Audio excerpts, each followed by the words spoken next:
नमस्कार दोस्तों। आज मैं ये वीडियो एक संदेश देने के लिए बना रहा हूँ।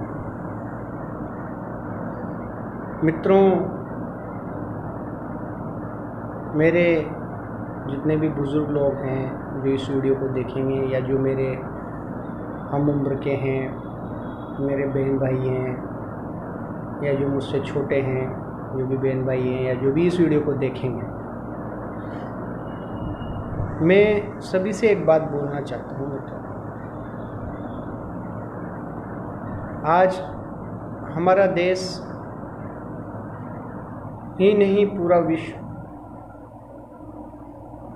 कोविड-19 कोरोना से जूझ रहा है। एक तरफ जो लोग कहते हैं या जिस तरीके की बातें चलती है या जो देखा गया है,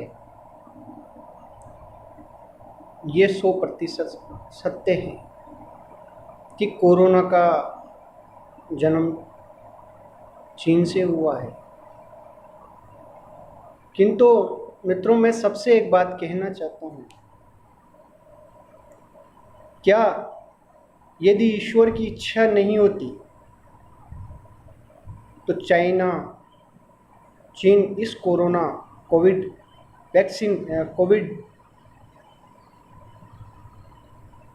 एंटीवायरस का आविष्कार कर पाता या इस एंटीवायरस को ढूंढ पाता क्या? नहीं, बिल्कुल संभव नहीं था। कहीं न कहीं प्रकृति के साथ, ईश्वर के साथ और अच्छे लोगों के साथ जो अच्छी राहों पे चल रहे हैं, या यूं कह लो कि ईश्वर की बताई हुई राहों पे चल रहे हैं, उनके साथ खिलवाड़ करने के नतीजे भी हमारे सामने कहीं न कहीं इसके जरिए आ रहे हैं। कई दिनों से मैं एक चीज़ देख रहा हूँ मित्रों,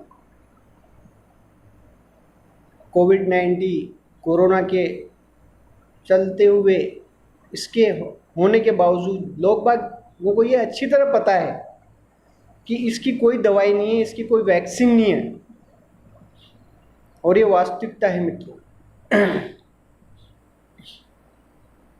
जिस तरीके से ये मैं देखता हुआ आ रहा हूँ और इतने सालों से जो देख रहा हूँ, आज भी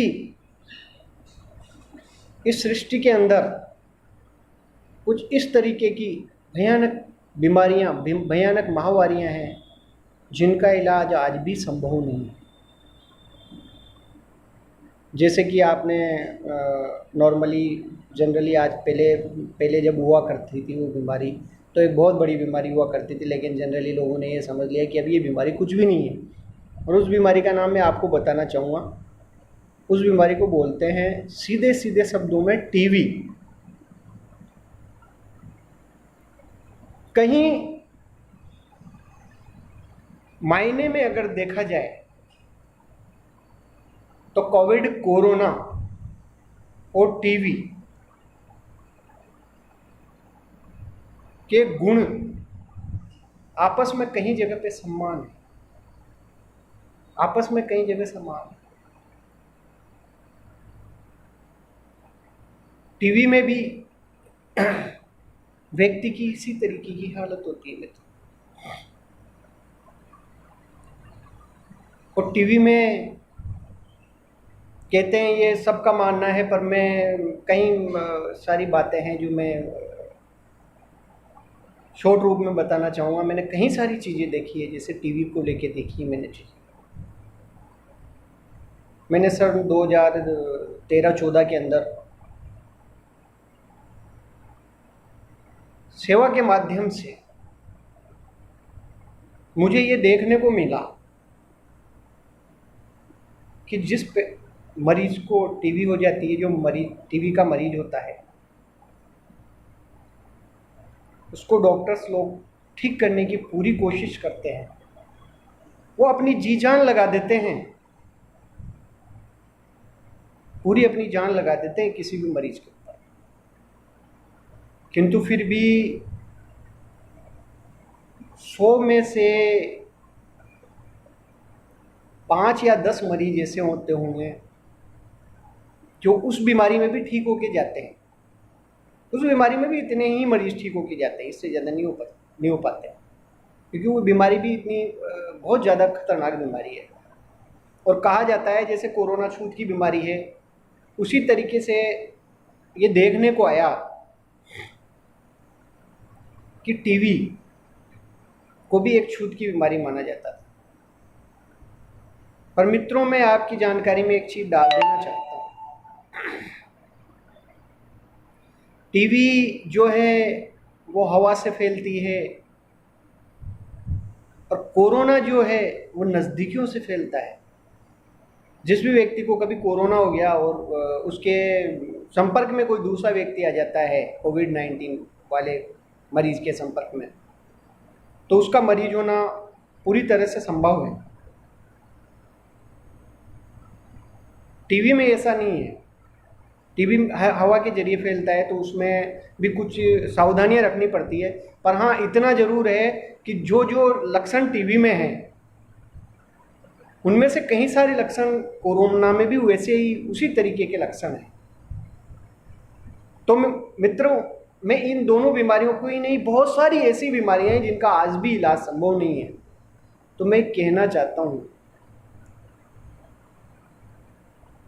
कि मित्रों, जिंदगी को सरलता से जीना,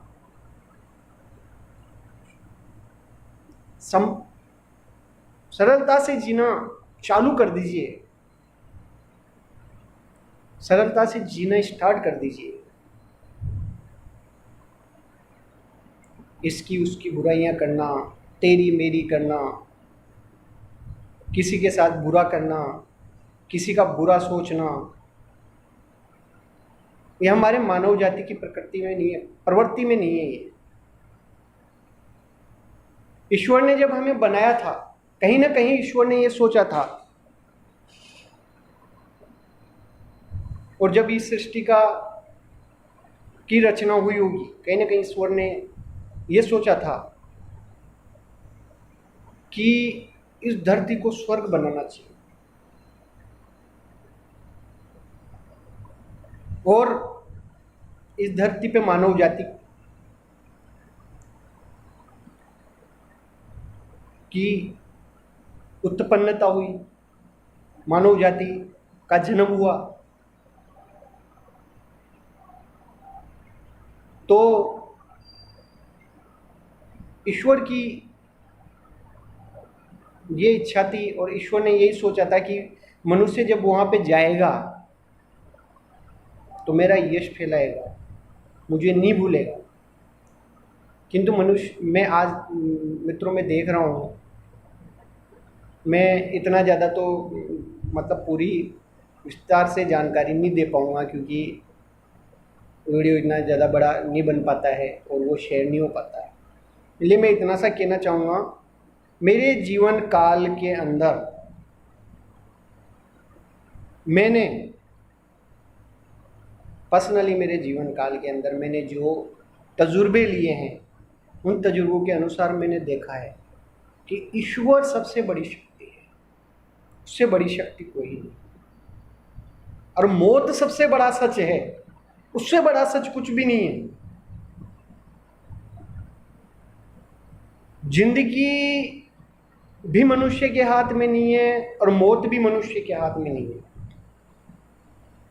किंतु हाँ, जीवन को अच्छा और बुरा बनाना ये मनुष्य के हाथ में है। या आज जो कोविड-19 से आज हम लड़ाई लड़ रहे हैं, ये कहीं ना कहीं इस बात का साक्ष्य है, पूरी तरह से इस बात का साक्ष्य है कि अभी और कितना कलयुग आना बाकी है। क्योंकि उस सृष्टि की रचयिता ने तो जब इस सृष्टि को रचा था, तब जिस दिन से इस सृष्टि को रचा, प्रारंभ से अंत तक का उसने सब कुछ निर्णय लिख दिया उसने। और उस टाइम उसने जो निर्णय लिखे थे, उन निर्णयों के अंदर कहीं ना कहीं खुद ईश्वर जो इस सृष्टि को रचने वाला था, सब कुछ जाननहार है, जो हमें चलाने वाला है। हमारी मनुष्य की कोई हिम्मत नहीं है, कोई दम नहीं है कि वो किसी परिवार को पाले या किसी को खिलाए पिलाए या किसी के लिए कुछ कर जाए। कुछ नहीं कर सकता मनुष्य। मनुष्य को चलाने वाली हम कठपुतली है उसके हाथ की, हमारी डोर उसके हाथ में है। इसलिए जो करना है ना उसको करने दो। आप अच्छे कर्म करते जाइए, मत करिए किसी के साथ बुरा। हम जब तक बुरा करना नहीं छोड़ेंगे ना, तब तक ये इस तरीके के जो है एंटीवायरस आते रहेंगे, आपदाएं इस तरीके की आती रहेगी। प्रकृति के साथ मत खेलो, अच्छे बनो, अच्छे मनुष्य बनो, किसी का बुरा मत करो, किसी का बुरा मत सोचो। आज मैंने देखा है कि ऊपर वाले ने जात पात और एक परिवार, एक सिस्टम बनाया था। सिस्टम मतलब एक इंसान को चलने के लिए, इंसान का जीवन को गुजर बसर करने के लिए, इंसान को किस तरीके से जिंदगी जीना है, इसलिए ये एक सिस्टम बनाया था ऊपर वाले ने कि भाई इस तरीके से ये होना चाहिए था। तो ऊपर वाले ने कुछ भी नहीं इस तरीके का कुछ जो ये नहीं था कि भाई हम इस तरीके से लड़ाई झगड़े करें या इस तरीके से दूसरों के साथ बुरा करें। ईश्वर ने तो सबको प्रेम करना सिखाया है। और ईश्वर ने यह सोचा था कि मैंने ये जो प्रकृति बनाई है, मनुष्य इस प्रकृति को बचाएगा। जल थल नभ,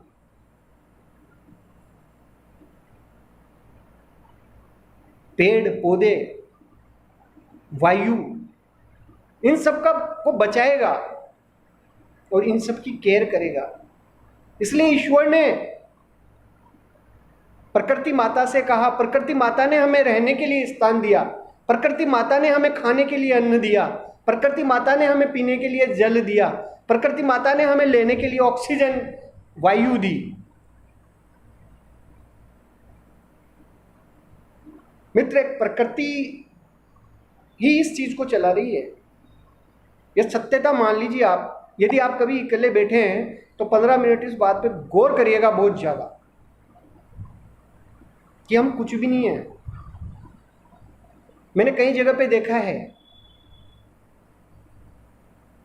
मैं कहीं सारी मौतों में भी गया हूं, मुक्तिधामों में गया हूं, तो ये देखने को मिला है कि जब भी मेरे भाई लोग या बुजुर्ग लोग जब भी मुक्तिधाम में जाते हैं तो उनका सारा ज्ञान वहां पे खुल जाता है, ज्ञान का भंडार। और वहां पे खाली यही बातें होती है, 4 लोग जब बैठते हैं, यार ये फला चला गया, एक दिन हम भी इसकी तरह चले जाएंगे। क्यों लड़ाई झगड़े करते हैं हम? क्यों दूसरों की बुराइयां करते हैं? क्यों दूसरों के लिए बुरा सोचते हैं? नहीं सोचना चाहिए। किंतु ये मैंने देखा, जब वो शमशान के बाहर निकलता है, मुक्तिधाम के बाहर निकलता है, उसके आधे एक घंटे बाद जब आप उससे मिलोगे तो उसका रवैया बिल्कुल बदल जाता है, वो दुनिया में खो जाता है। इसलिए मित्रों, मेरे सबसे हाथ जोड़ के ये प्रार्थना है, क्योंकि बहुत सारे लोग हैं जिन्होंने इससे भी बड़ी बड़ी लड़ाइयाँ लड़ी है, बहुत कुछ खोया है उन्होंने, अपने जीवन का बहुत कुछ उन्होंने खोया है और अपना बहुत जीवन उन्होंने समर्पित किया है। इसलिए मित्रों, मेरा आपको यही संदेश देना है कि उनके समर्पण को आप व्यर्थ मत जाने दो।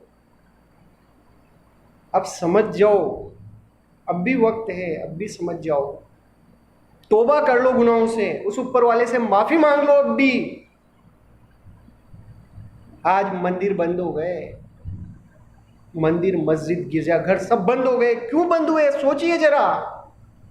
वो ईश्वर दुखी हो चुका, वो खुद खुदा दुखी हो चुका, वो खुद ये सोचता है कि यार मैंने इस संसार को बना क्यों दिया। इसलिए मानिए मेरी बात और ऐसा मत करिए, किसी के साथ गलत मत करिए। बहुत दर्द होता है, यहाँ पे बहुत दर्द होता है।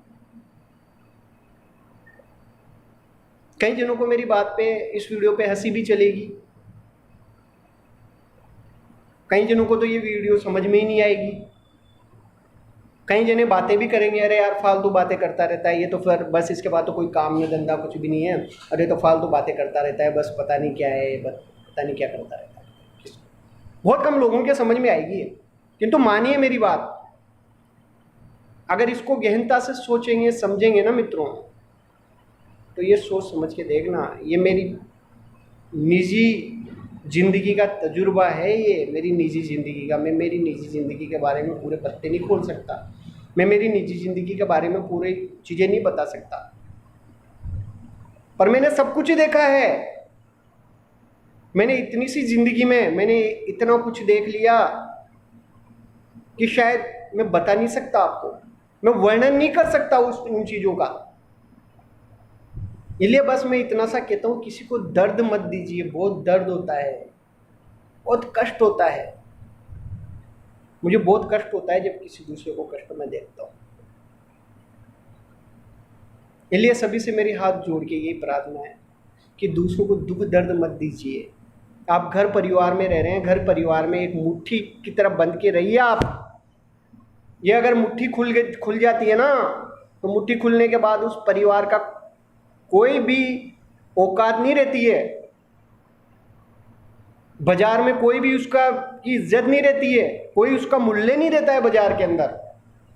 अगर 5 भाई है ना, सीखो और इन उंगलियों से सीखो और मुट्ठी बांध के रहो, लड़ाई झगड़े मत करो परिवार में। जरूरी नहीं है 5 भाई हैं, 5 भाइयों की बहुएं हैं, ये 5 भाइयों के बहुओं में से जरूरी नहीं है 2 भाइयों की बहुएं ऐसी भी आ सकती है जो जिन्होंने पता नहीं सीखा ही है होगा, पता नहीं क्या सीखा है क्या नहीं सीखा, अपन कह नहीं सकते, क्योंकि ये भी मैं नहीं कह सकता किसके माता पिता कैसे। किंतु रिश्ता कोई सा वफादार नहीं है आज की तारीख में, पर उसको वफादार बनाने की कोशिश करिए, किसी का बुरा मत करिए, क्योंकि ये तय मानिए हम किसी का बुरा करेंगे वो हमें सूत समेत वापस मिलने ही वाला है, मिलने ही वाला है। वो ईश्वर जो किसके साथ बुरा करता है उसको देने ही वाला होता है, वो ईश्वर मैं सूत समेत मैं ब्याह सहित देने ही वाला होता है। इसलिए ऐसा मत करिए आप दूसरों के साथ कि अपना जीवन कष्ट में पड़ जाए।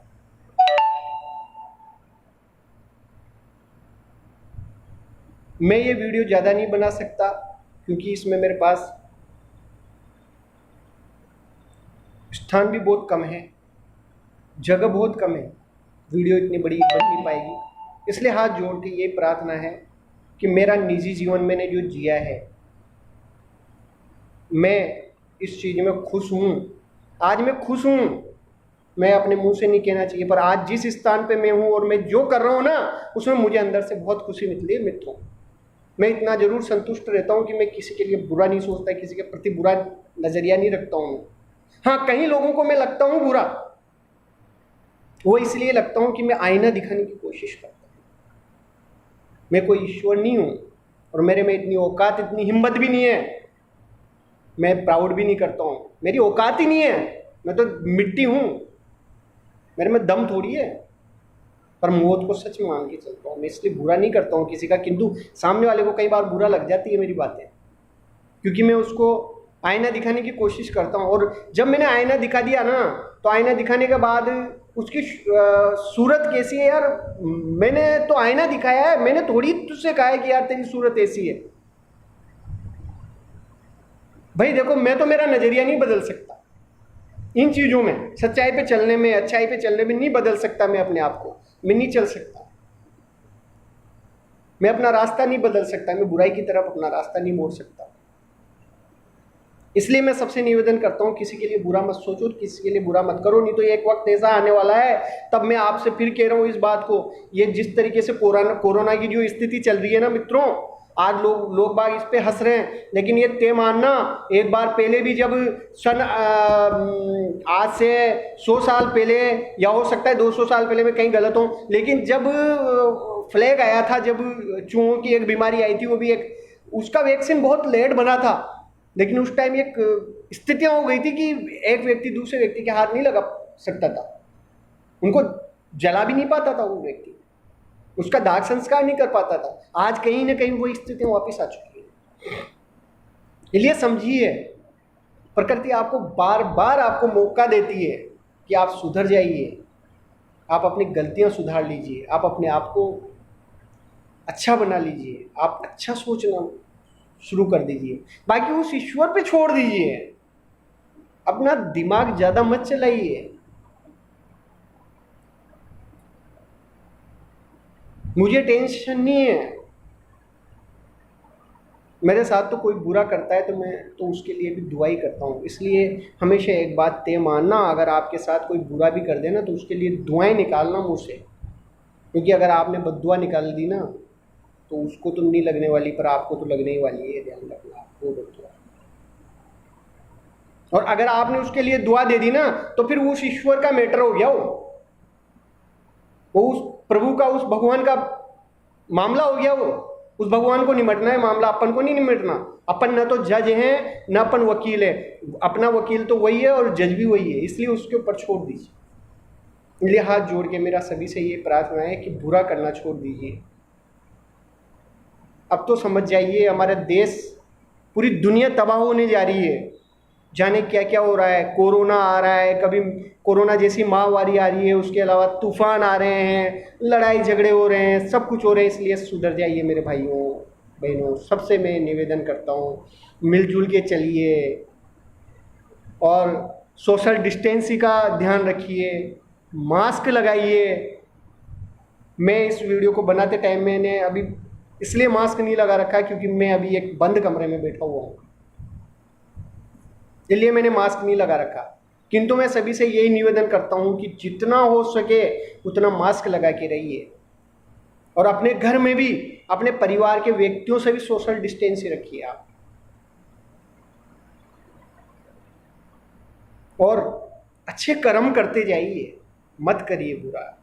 बहुत तकलीफ होती है यहाँ पे, बहुत ज़्यादा तकलीफ होती है, और जब यहाँ पे तकलीफ होती है ना तो कई जने लोग ऐसे भी होते हैं जिन तकलीफ देने वालों में हमें पता नहीं होता है कौन व्यक्ति ऐसा है, तो वो ईश्वर फिर पता नहीं क्या कर डालता है, पता नहीं होता है। एक व्यक्ति की सजा भी पूरी दुनिया को दे डालता है वो, ये तय मानना। इसलिए मत करो बुरा इतना कि पूरी दुनिया को, जब तक दुनिया रहे, तबाह होने का समय नहीं आए उससे पहले दुनिया तबाह हो जाए, मत करो। एक व्यक्ति दूसरे व्यक्ति को नहीं देख पाएगा परिवार में, नहीं तो इसलिए वफादारी से रिश्ते निभाओ, वफादार बन जाओ रिश्तों के प्रति,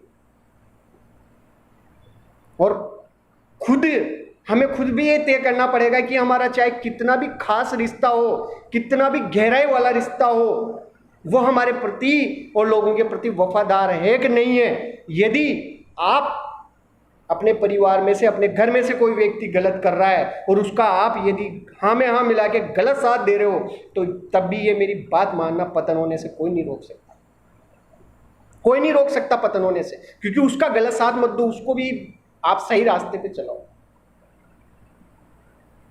अंत में मैं हाथ जोड़ के ये प्रार्थना करता हूँ, अच्छाइयों पे चलिए, सच्चाई पे चलिए, और सब चीज़ों का ध्यान रखते हुए चलिए।